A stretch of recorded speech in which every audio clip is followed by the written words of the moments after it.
Hey there, welcome to ATL at 29, a podcast that looks at the NBA from the starting point of Atlanta. My name is Kevin Chenard, and I'm here with Tyler Jones after the Hawks won their second game in Las Vegas over the Brooklyn Nets. The rookies look good, right? That's the main takeaway. Two of them did. Um, Oh yeah, I'm sorry. the first round picks Those were the only two I was counting. of this year's draft class, yes, they looked really good. You know, Flemings, I think we've talked about it. The weakness is just the lack of physical strength is just an obvious weakness, and it shows up on his offense. And his scoring in particular, like until he gets stronger, he's going to have a tough time consistently scoring the ball. But the good news is for this Hawks team, that's not a role that they need him to do. They need him to be a playmaker. They need him to generate good offense. And then also on the defensive end, like he doesn't let his lack of strength bother him.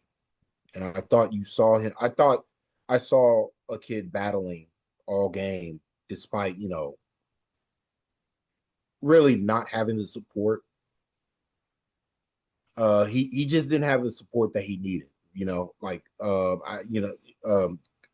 Basically when Zuby wasn't on the floor with him, the Hawks were just way too weak to do anything on really both ends of the floor. And so like it really hurt him in particular just because of where he is physically right now. Like he can't play through contact. He cannot, he's not comfortable in changing speeds right now because I think he's more scared of getting hurt. But like I just think overall, like I'm not concerned about the scoring. It'll come in time. Um, I am happy about his overall process, but there's not much to really say about Zuby though. On the other side, like he's been the best player on the team throughout summer league. He's been fantastic. Defensively, it jumps off the screen. The defense jumps off the screen. It's undeniable. And then offensively, he sets hard screens and relieves pressure from a lot of these guys, and he makes their life a lot easier. So like he has been incredible in summer league. He's somebody. Oh wow! Just a red card was given out. Oh, Double yellow. Yeah, okay. yeah. Oof. Wow. Uh, that's a tough call. But no. But get back to the game.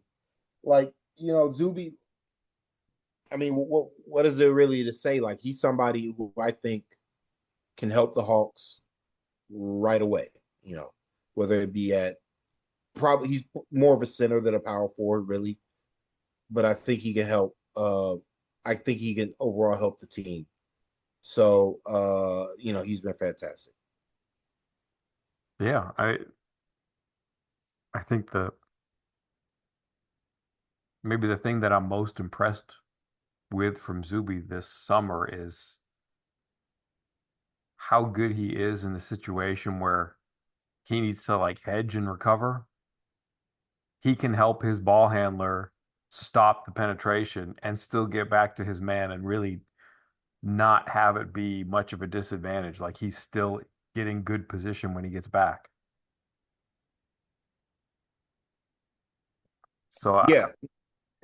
with regard to Kingston, did his approach seem different today? It seemed like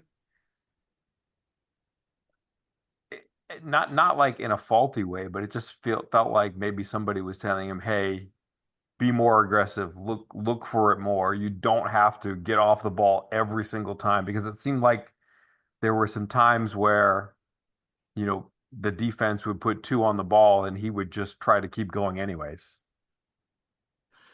I'm not sure. I think um I'm not sure about that. Overall, I just think he saw more opportunities to score today than in previous games, and he's taking them more often. Um, but again, like he wasn't finishing at the rim consistently, and then his jump shot, it just felt like he was a little bit off balance when he's taking these pull up threes. He's not on balance a lot of the time, so that he's just got a lot of technique that he needs to work on. Like he's physically immature for an NBA player, and I also think technique wise, he's kind of behind a lot of modern guards right now. Like he's got to work on some stuff, which I think he can get. Like I think this that stuff he can absolutely get better at.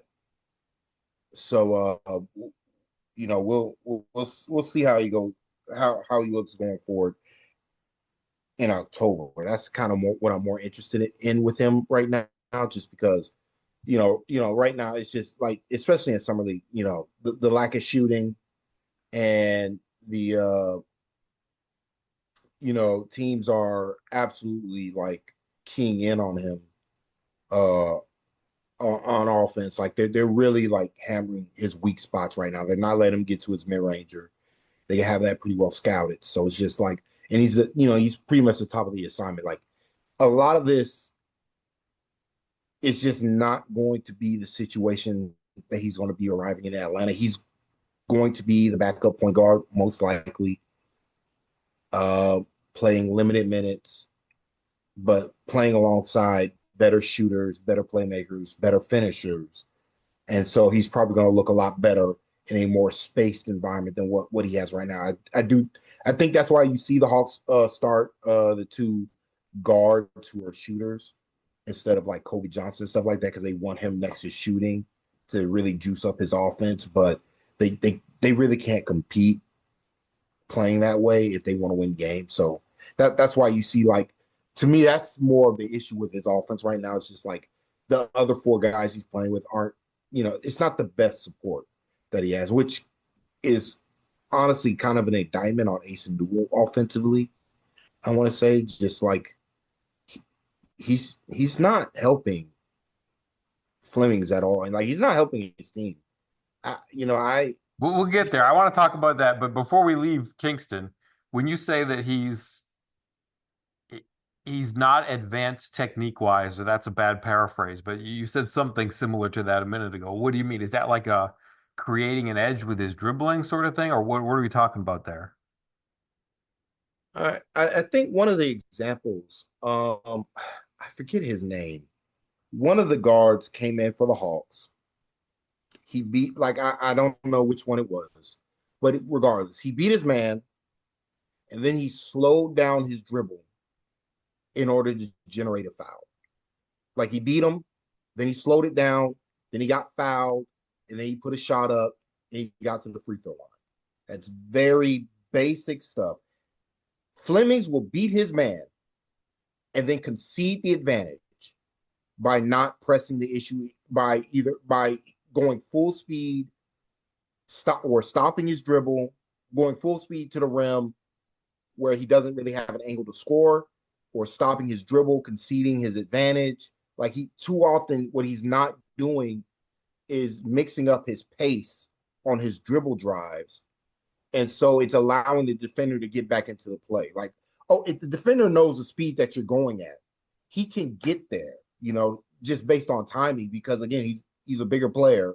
Oftentimes he can, take a different angle and then meet you at the spot. If you mix up the flow of your handle or the flow of your dribble drive, you might be able to catch them off balance, generate a foul, get to the free throw line. This is I think that's one of the easiest things. Like I think Flemings has a real shot to become a real free throw. Like to he should really watch a lot of Trae Young, especially in particular, just how when he beats his man, he immediately looks to draw contact, because that's when you're a smaller basketball player. That is just how you have to play in the NBA. You have to draw the contact to get to the free throw line to force the defenders to play you more honestly. Because right now, defenders are way too comfortable being overly physical with him, just because he's not pressing his advantage when he creates. Like, because he beat, like, you see it so many times. He's literally beating his man, but then he's like, all right, I'm going to pull the ball back and run a play. Like, no, once you beat the man, draw the foul. And if they call you a flopper, so what? Like, Nobody cares. This is about winning or losing, right? So he's got to get more craft into his game that way. And then the other thing we got to talk about is just the balance on step back and like really hunting, taking more pull up threes. I thought he did a better job today taking some pull up threes, but it's just got to be more consistent. Even if you miss, you got to take it. Like you can't just, oh, I missed the last two. I'm not going to take another one. I'm not going to look for it. No, you got to, especially when bigger guys are on you. If they're conceding the step back, you have to take it, and you got to, so that you can put that fear into the defender, and then maybe you can blow by him later on. So I just think overall, there's just some craft stuff he can work on. But like, I mean, even the passes you saw, I know he had a high turnover game, but some of the passes he made, especially late, absolutely incredible. And he generated quality look after quality look. Doesn't matter if they get converted or not. What matters is the process. And like those you can't teach. Like uh he threw Zuby a game winning, like it should have ended the game for an easy layup. That's something Zuby needs to work on is his finishing. It was poor in college as well. That just might be something that he has a problem with overall as a basketball player. But like you saw the poor finishing show up a couple times tonight. Uh, but like I mean, the skip passes to the corner where it's like it's not the pass it's not the pass the defense is ready for, and it leads to wide open corner threes like that. That's how you beat. Like if the Hawks are getting that from their backup point guard, they're going to beat a lot of teams by 15 points tonight. Like that, because that's the ability for a backup player on bench units to generate corner threes is how you win games by 15 points fairly consistently in the NBA. Because like that's the best shot in basketball. On an NBA floor, you give up a corner three, it's on borderline automatic for guys in today's game.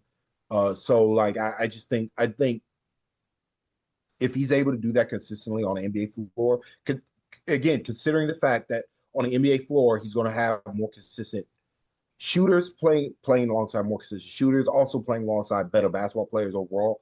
Like if he's able to do that for this Hawks team off the bench, like he's going to be a plus player. I thought he did a good job in Salt Lake City of contrasting what you were saying about, using the advantage to draw fouls. I thought he did a good job in Salt Lake City of using the advantage and then keeping the advantage by kind of snaking his dribble on the pick and roll and getting the defender on his back. Like he wasn't really trying to create contact or get the foul, but he was trying to make sure that that defender stayed behind him so that they could keep that 2-on-1 kind of advantage. I thought he did a good job of that. So I feel like he has that kind of craft in his bag, but Yeah, but that's not scoring, right? yeah, Like I'm because they need him to score. they need him to You know, score. so like in particular, he's got to be able to consistently maintain his advantage, looking to score instead of looking to run the offense. It's not that those aren't bad plays, and like they are, like uh, putting them in jail is good, but without a floater, it's not really a big weapon in terms of his individual scoring. I'm not saying it's not good or bad. I'm just saying that's just the reality of the situation. So like if he that's where it's like he's got a lot of he's got a lot of stuff that he doesn't have in his game right now. Like he's for somebody as polished as he is in certain ways, like he's very also like there's a lot of stuff that he just doesn't have technique wise for what modern NBA guards have now. That you can act like it's the easiest things to get to acquire considering his athletic gifts and his capabilities. Like I do think he's going to get there, but it's going to take again. It's going to take a couple summers. It's going to take him gaining and maintaining weight, and getting stronger overall, and just being a uh, more mature physically basketball player, as well as like mature in his technique. Because the things that he's missing are a consistent step back and ability, and then as well as a floater. Like you really is going to need to develop a Yeah. floater and or better craft finishing at the rim. as well. He often just you know he often just lays it up high, and that causes bounces like unlucky bounces, but they still, if you want to consistently finish at the rim, you gotta hand to backboard, or dunk the ball. There are way, and he has the athletic profile to get there, but he doesn't have the strength. You see it when the contact comes, the ball's just flying, whichever way. Though again, he had a pretty good finish off 2 feet, where he went off 2 feet with the intention, I thought, to dunk the ball. That's a goal. Oh. Yeah, he went off 2 feet with the intention of dunking the basketball, and I think that kind of helped him a little bit more than his other attempts, where it's just like soft layups, or I'm trying to get it high off the backboard. Like he's got to work on that as well. Yeah, the floater is can be a big difference maker. I think one of the things we saw in Trey's development over time is like how much of an impact it has on your transition defense if you're missing a floater versus missing a layup.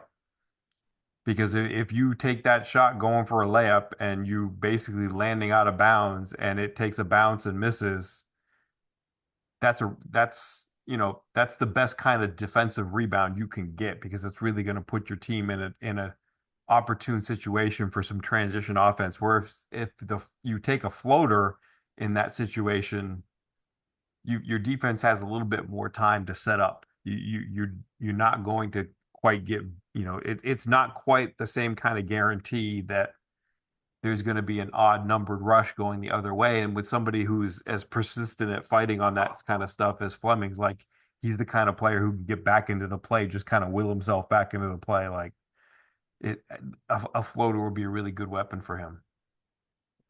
All right, so Yeah. I stopped you before on Asa because I wanted to finish talking about Kingston, but like it's an interesting question here. Like what are you seeing from him here in his second summer league? Like what's his path to getting better? What are the things that there is no path for him to get better? Like what are you seeing here? Right now, like the lack of physicality is probably like the biggest issue going on right now. You see it defensively, where guys are just going straight through him on offense. He can't maintain his position on the defensive rebounds, and he has no impact at the rim, like zero impact at the rim, challenging shots. And then offensively, like his dribble drives, he can't create an advantage. Like he's just too weak. He's not bumping his man off of spots, and so he's getting knocked back. It's forcing him to take these wild layup attempts. That he can make some of them I think at a better than average rate, but like that's not a sustainable diet for an NBA team. Like an NBA team can't rely on you know, taking 13-foot, you know, one handed hook shots, and them going in, consistently. So like that's an issue. But to me, the bigger issue is just the lack of physicality, like the lack of willingness to engage physically with the game of basketball. I understand he's a smaller player, but he's got to find a way to be more physical out there. You know, Mo Gay is 200 pounds. Teams feel him on both ends of the floor, whether it's his screening, whether it's his, offensive rebound attempts on offense. Like under no circumstance, I'm sorry, under no circumstance in any game is Mo Gay just going to let a perimeter defender 94 feet press up on him and him not at least like get in the way, at least get in the way so that he can relieve pressure for his ball handler. Like Asa just has no interest to me in competing physically right now. I'm wondering if he's hurt. I feel like he was more physical last summer league, but again, this Nets team was pretty big. I think even Kingston talked about it in his post game interview where he's like, the Nets are a bigger team, and we knew that coming in. And I don't think Asa met the moment of what he needed to do physically in order for the Hawks, in order for him to have a better offensive game or just overall game. Because like you watch him out there, and like my biggest takeaway is why would I ever play you over Kobe Johnson, who I thought was just flat out better than him, and I think can actually play the four in an NBA setting, considering what he does. Honestly, uh, I think the Hawks could go with Devin Carter out there with three, depending on the guards next to him. Like I think I would rather that than Asa Newell because, like, quite frankly, if at that size you're not bringing anything to the table physically, why would the Hawks not just want to have another ball handler on the floor and just have Reese Shea out there at the floor, who's just a better shooter, or have like why would Quinn ever play Asa over Mo Gay right now? Like because even with Asa being a better offensive player, and he absolutely is a better offensive player, and I do think there are lineups where Asa would be a boon. But if you're asking me through an 82 game season, who's going to be a better basketball player right now? It's Mo Gay, and it's not even close. Like just because the defensive value is just there, and like even Zuby at the four right now looks better. Just because of the defense. Again, the defense and the offensive rebounding. I think those things are going to be pretty consistent at either the forward or the center spot. And like Asa, I mean, he's got to show me something. Like this is I understand it's summer league, it's just summer league, but like it's pretty disappointing, especially considering how well he played. I thought he played in the G League last year, and how I thought he played like even against the Miami Heat. Like I thought he was better than this. So again, it could be just summer league. Maybe come October, he's a better basketball player. Um, but it's hard to not see the flaws in his game and be like, all right, where's the value in the Hawks playing this over other options right now?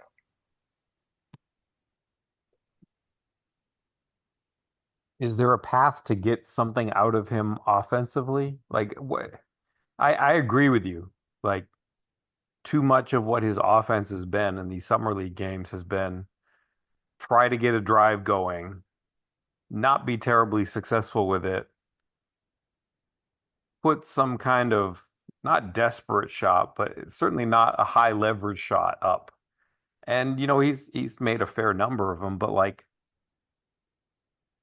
if you can envision like a 2-year plan for him, take some time, develop this. Is there something that he could reasonably be expected to add to his game I mean, what he over needs, a long enough period of Kevin, time that he could Kevin, get something?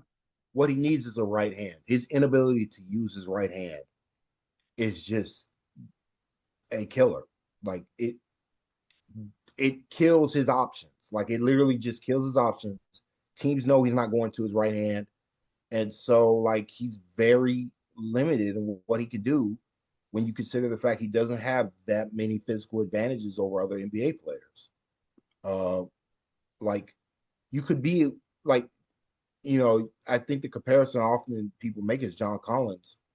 John Collins is also a one-handed player, and Ace is a way better ball handler, way better passer. But I don't know if he'll ever be as good as John Collins, just because John Collins is a significantly better athlete, Correct. significantly better athlete, and he probably is going to always be a better shooter, like just flat out. He's probably always going to be a better shooter. And he's had, John at the four defensively he's been hit or miss recently, but I thought, particularly in Atlanta, was a good defender for what the Hawks needed. Um, um,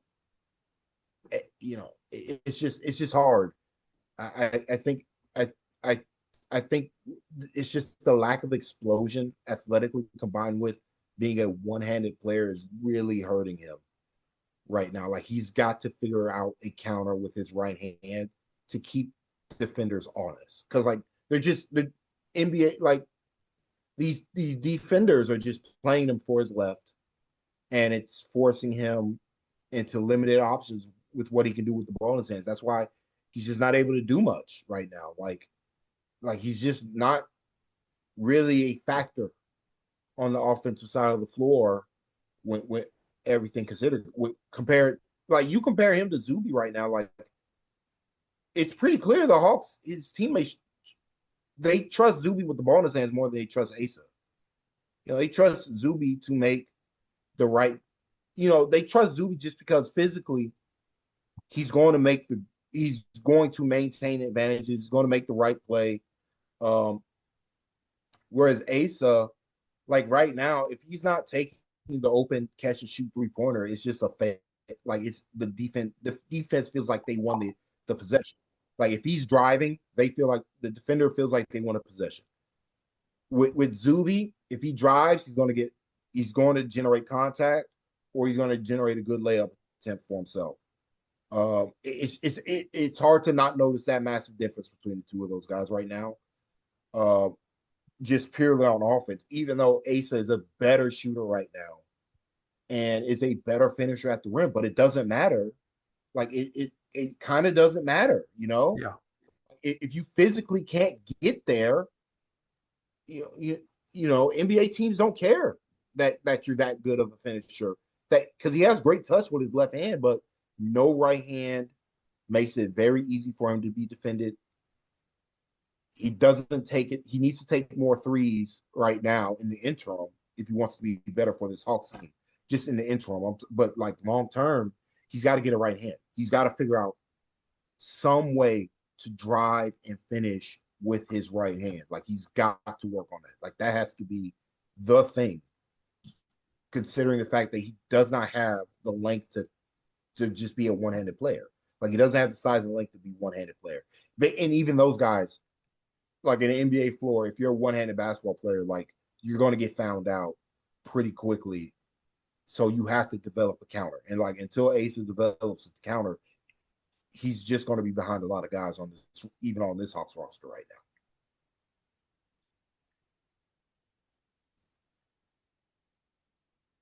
I want to ask you a more broad question about the backup power forward spot in a second, and you already kind of hinted at it a little bit, but like if Asa is playing alongside Landale, is there a way to involve Asa in the action with the point guard and have Landale playing off the ball that somehow uses Asa in a more advantageous way? I mean, maybe, Be but a good enough screener for that? but Kevin, you said that, and I went immediately the defense. Oof, the defense is just not going to be good enough, and that's where I made my point. I'm like, I'd rather have Devin Carter just have as many point of attack defenders out there as I can, and generate some steals that way. And like Devin Carter might be a better defensive rebounder than Ace in the wall on the NBA floor. Like that, that might sound like a diss, but that's legitimately one of Devin Carter's strengths as a basketball player is his rebounding. Even though he's like 6'2", like he's a great rebounder, great contested rebounder too, which is the thing that NBA teams are looking for. Like they don't care about anything else other than can you get me a contested rebound? You can you turn a 50-50 ball into an 80-20 ball for us? Like that is how you win games in this league. And like Devin Carter is one of those guys combined with very good point of attack defense. Asa doesn't provide that. Again, because of just he's not strong enough to wall off his man. And we saw it a little bit with Vasar as well. We can add him to this conversation. Like Not strong enough. not strong enough. I mean, he was even getting ripped. He was getting just straight up like ripped the ball right out of his hands because he's literally not strong enough to play on an NBA floor. So I just think uh, like it's tough because the Hawks really don't have the center. I think the only center he could probably play with, oddly enough, and the defense be okay is with Zuby. Just I I don't think Kongu defensively, at least the Kongu defensive version of a Kongu that we've gotten, isn't going to be able to cover for Asa defensively. Uh, it's not happening with Landell, and it's not happening with Asar either. So I think Zuby is like his only bet to play alongside. But like, although I don't see Quinn going with two. You know, I like then it gets to the point where like, okay, if I can have if Zuby can make Asa work, at the power forward position, why couldn't he make Zachary Ricochet work at the power forward position? Considering he's Zach's a better athlete than Asa is, but also even though he has the same physical limitations that he does, like if I can get away with playing if I can get away with playing Zach at the floor, I'm doing that.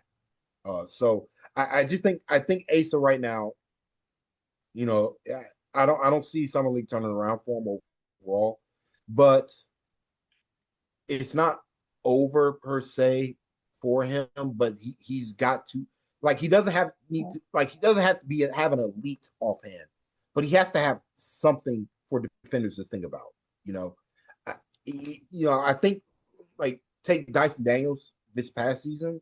Dyson Daniels needed something other than his spin move to go to, and I think he was started to develop that during the season because teams were just staying on spin the entire time until he developed a straight line drive, no spin move, straight to the rim. And he started doing that a little bit more. He didn't do it all the time, and he didn't succeed at it, but it gave defenders something to think about so that he can go back to his signature spin move and continue to finish consistently. Like Ace has got to figure out a way to get team defenders off his left hand right now. Like he's just got to figure something out in terms of in terms of a counter. So if the Hawks go into the season and Jalen Johnson and Yeka Okongwu, Jock Landale are your three bigs, who is going to end up being sort of the fourth guy in the mix out of Asa Newell, Zuby Ejiofor, uh, Mo Gay? I think it's pretty clearly between Mo Gay and Zuby. Um, and I think I could totally see Quinn playing both of them. Where because I don't know if they how much they want to play Zuby at the five. I mean at the four. Uh, and they don't want to play Mo at the five. So like so it's just like I think there's some timeshare those two can do in the interim right now. I'm gonna be honest with you, the ideal solution is that Kaminga's back on the team.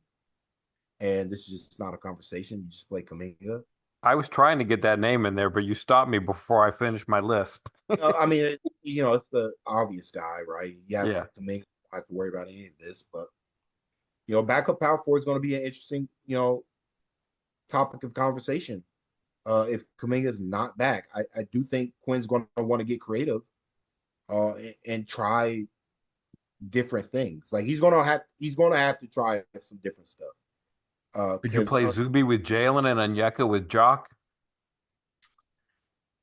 yeah, something. Or I play. I honestly, I think I play Zuby with Onyeka. Okay. Yeah, Zuby with Onyeka, Jalen with Jock Landale, and then sprinkling some Mo Gay when you feel like it. Like Mo just kind of, I think Mo's fine with playing with both. Uh, but that's probably what I would do. Uh, Again, that's probably what Quinn would want to do. He doesn't want to play Ricochet at the four. I understand why not. Uh, uh, but I do think overall, like I if you were to ask me who's going to play, I think Zuby.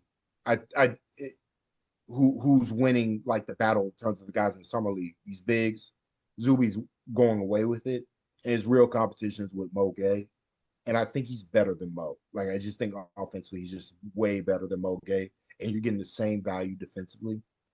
At the same time, again, we'll see if Quinn wants to play him at the four next to Landale. I'm not sure that's something he wants to do. I think Landale minutes are going to be exclusively Jalen Johnson territory. If just the reality of what Quinn wants from certain lineups, and then get Zuby in there alongside Onyeka to shore up the defense. Uh, get the similar what was happening with him and Mo Gay, except with Zuby, you get a better offensive flow with Zuby on the floor because you could probably play Onyeka at the four on offense, considering how well of a shooter he is. So like that's and really a lot of things that Onyeka does well offensively. What do you make of Kobe Johnson? Like, I'm watching this game and it's like he has like so many high highs and he's got a fair amount of low lows. Like, I thought his secondary creation in this game was the reason they won this game. Like, they Yeah, just needed some of that. You got to have some guy one pass away that if somebody's digging on the primary can just blow up the play with a zippy drive to the rim. And he was like so good at that. But, some of his passes, some of the times that people were driving by him on defense, and like he's a really good defender, but because of that, like I'm grading him on a higher curve. It's like you're too good for this. This person should not be getting past you. Like I I'm just kind of torn, and at the same time, like I'm starting to think that he's creeping up a little bit. he was way better after his first stint. I thought he was doing way too much, and his defense wasn't there as well. But then his second stint, he was a lot better. Wasn't forcing the issue on offense, and like you said, he like his drives were super impactful. Like that's something the Hawks like. I want to see if he can continue doing that. These second side drives where Kingston generates the help, passes to Kobe, and Kobe immediately gets to the front of the rim and generates a good look for himself for his teammates. Like that, that's how you become an NBA player to me. Because the defense is there. He wasn't as good as you would like in his first stint, but I thought he was nails the rest of the way Okay. overall, defensively. The Hawks were pretty good defensively throughout this game. So they generated a lot of turnovers against this Nets team. So it's just like to me, I just think offensively is really the concern with them. Like the shooting is always going to be hit or miss, but if the drives are real, like, and we'll see if it continues in summer league. Like I see no reason why. Like to me, I think he's an NBA talent. I felt that last year. I thought he should have been on a two way. He could have been on a two way last year, and I think the Hawks are going to have to sign him to something. Like I don't think they're going to be able to get away with him being Jalen Johnson's brother. Because to me, I think he's somebody who could help this team if there's injuries. So like that's kind of where I'm at with him. Awesome. All right. Go enjoy the rest of the soccer. I appreciate you doing this and good night, Bob. Good night, Bob.